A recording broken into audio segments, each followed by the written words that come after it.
Hey you guys, this is Jess with Sourceful Journey, back with another video. I wanted to make a quick video just touching on the topic of why it's very critical that one learns to not allow themselves to drown just to be an anchor for others. Learn to be an anchor for self and self only. Without further ado, let's talk about it. Stop being that one that is willing to drown for others just because you want to be an anchor to them. Learn to be an anchor for self. I mean, first and foremost, I think we all know that God is the head of it all. God is the anchor, the anchor we truly need, right? I think we all can agree on that. Well, most of us, right? For those who are believers and those who may be on the cusp of that, if you will. Whether you're spiritual or religious, we all can agree that there is a God. Now, as far as being that anchor, when one can truly take a step back and focus on self and the well-being of self and truly understand that whatever obstacles that others are going through in their day-to-day, we can't always be the one there to alleviate it.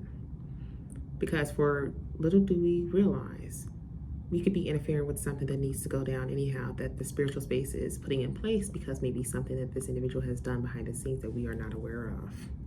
Ooh, I don't know where that came from, but that came out pretty quick. That was a mouthful, but I needed to say it and I felt it.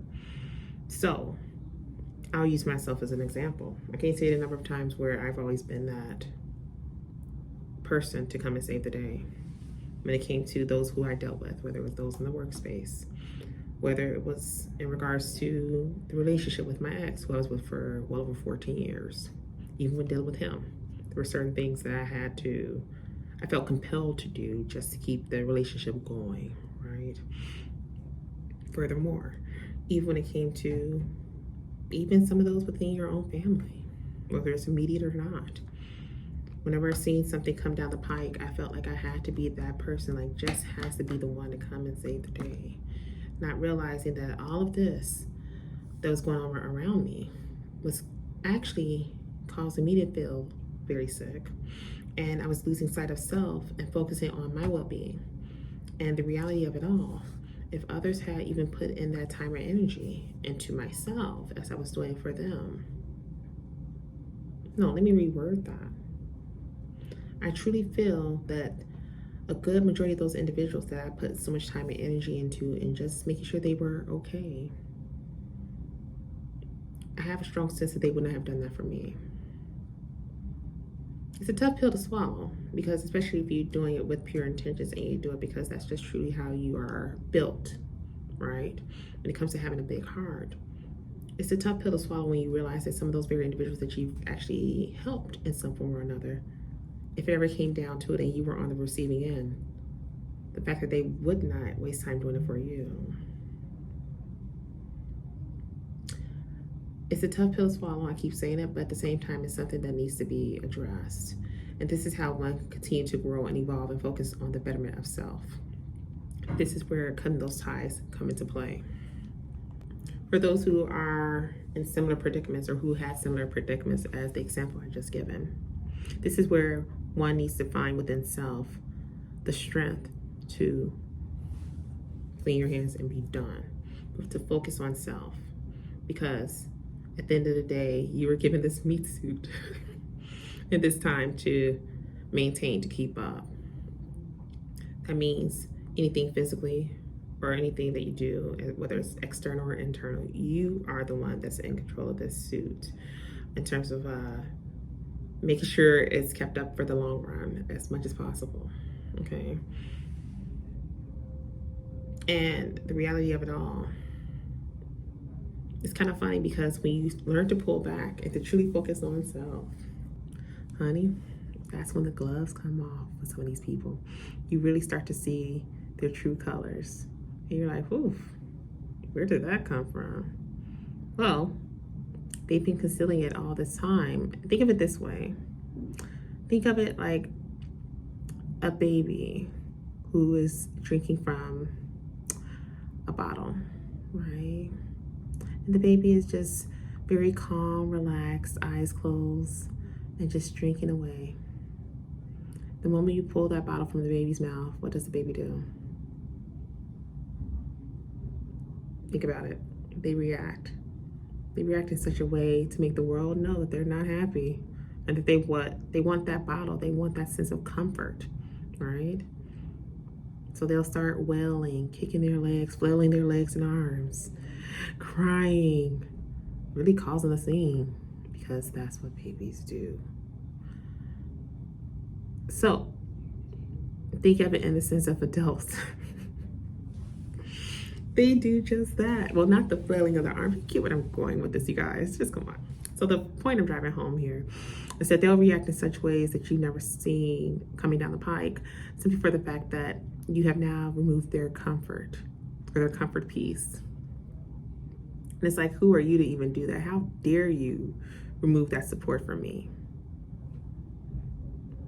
My thing is, how dare you feel ever so entitled to even think that you can stake claim on it when it's actually mine to begin with? That part right there is the checkmate. And again, once you do remove that from the equation, this is where you really get to see who's in your corner and who is not.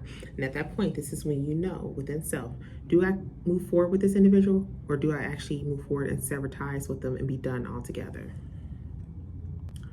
And I can tell you, from my end, I've done that. Actually, how long has it been? It's been several months. I've actually severed quite a bit of ties from my side.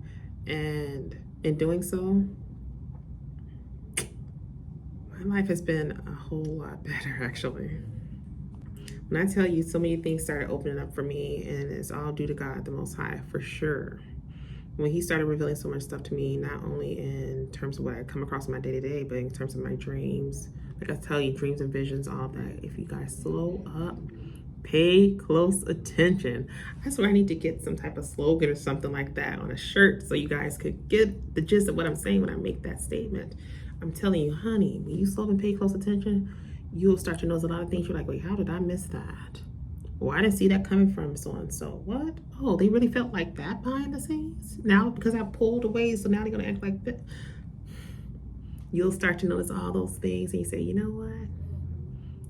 I'm so glad God was in the scene, and He allowed me to dodge this bullet with this person, this so-and-so over here, or so-and-so over there. Because if it wasn't for Him and revealing this stuff to me, I probably would have been sunk into a space that would have been extremely hard to get out of. I mean, granted, I probably would have gotten out of it, but it would have been probably something really difficult to, or it would have taken quite some time, more time to get out of. I say all that to say, focus on self. To sum it up, just focus on self, but also do so in such a way where you learn to break the chains with these people. Break the chains in such a way where you send them off with love and light, but you have to understand that, okay, the very things that they're encountering or dealing with in their day-to-day has nothing to do with you. Because again, you don't want to be that person who's trying to infiltrate the situation and trying to save them, right? And you don't even realize that maybe the smackdown that they're going through at the moment is because this is something that God and the spiritual team is deciding to bestow on them, because it's something that they may have done behind the scenes that you are not privy to. And even when it comes down to friends and family, those that we hold dear to us, we don't want to accept it. Like, no, not John Smith. No, not Donald Jones.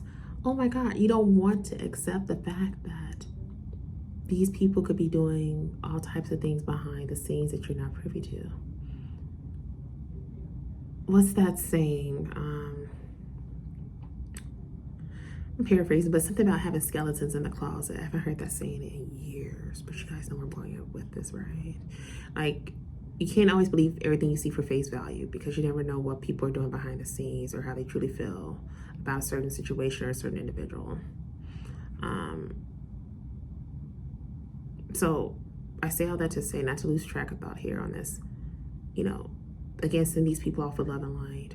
But again, focus on the betterment of self, because again, if you continue to try to focus on being that anchor for these individuals when in fact you shouldn't be, because again, God is the ultimate anchor in all of this. Let God be that anchor for them too. As a matter of fact, a good way to close this up, don't try to be God.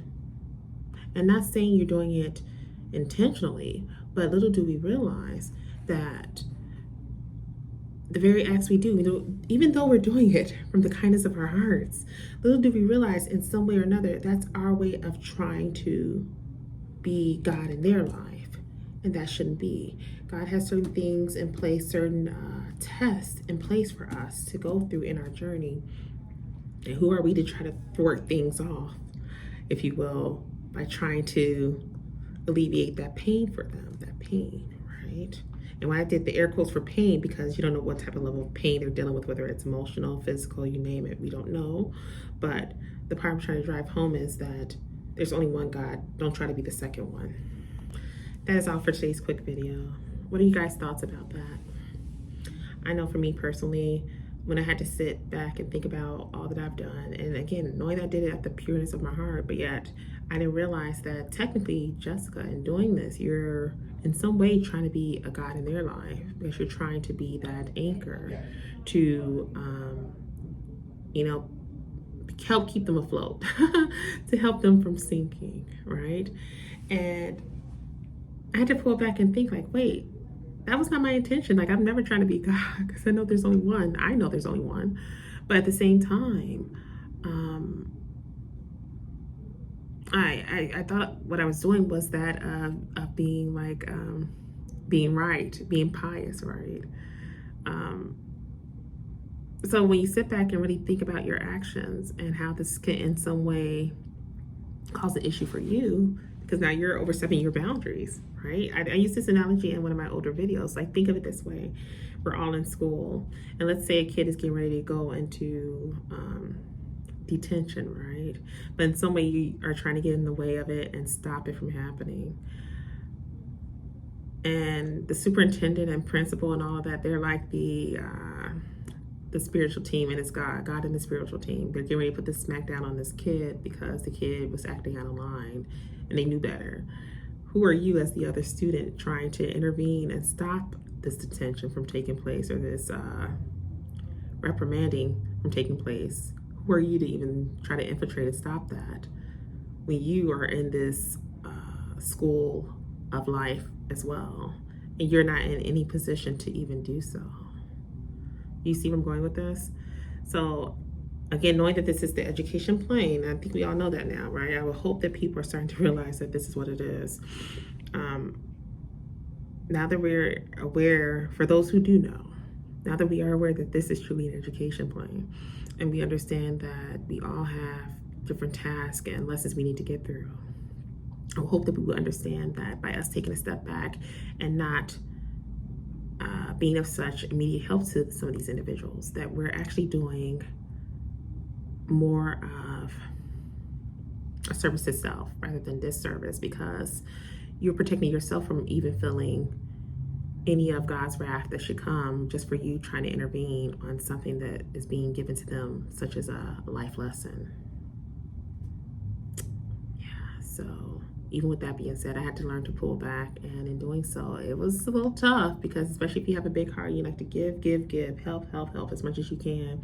It's a tough pill to swallow, but at the same time, you have to understand, like, let that be a reminder. Like, if I am in any way, shape, form, or fashion try to intervene to help this person, I could be interrupting a lesson here that God is trying to pass on to this individual so they can learn and move forward in their journey.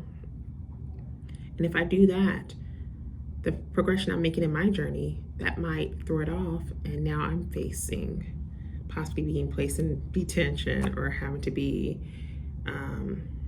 reprimanded because of the fact that I decided to want to help someone out. It's not worth it. Just focus on you, and really just focus on allowing God to be the anchor in your life, and continue to focus on your journey. But at the same time, do so in such a right way, in such a loving way, right? Don't do it just to kind of get back at individuals, or do it with a sense of aggression within you. Just do it in a way where like you're empathetic. That's the word I was looking for. Do it in such a way where you're being empathetic to the individual situation, but at the same time making it know that you cannot intervene because you are aware of what's happening, And you don't want any dealings with that, to put it plainly. Oh, also wanted to let you guys know that consultations are still open. So if you are interested in actually setting up a consultation with me, just check my calendar online. If you are to have any issues with scheduling a day and time on the calendar that works best, just reach out to me through email or messaging on my platforms. I do respond in real time. So, we can then set it up from there to make it a lot easier for you if you are having issues. I know I've had some occasions in the past where some would say that they jumped on the calendar and maybe something with the system would allow them to submit the details that was being asked of. If that is to happen, then we could then just work it out through email or, instant messaging, if you will. Furthermore, I see a lot of you newcomers coming into my page. I definitely want to welcome you to the team, and just know that I see you and I truly appreciate you. And also, for those who are not aware, I am actually in the space of keynote speaking as well as motivational speaking. So if your organization happens to have an event that's getting ready to come down the pike and you would like for me to come and partake in that experience with you all, just have someone from the head of your organization to reach out to me, where we can then go over the appropriate details from there accordingly.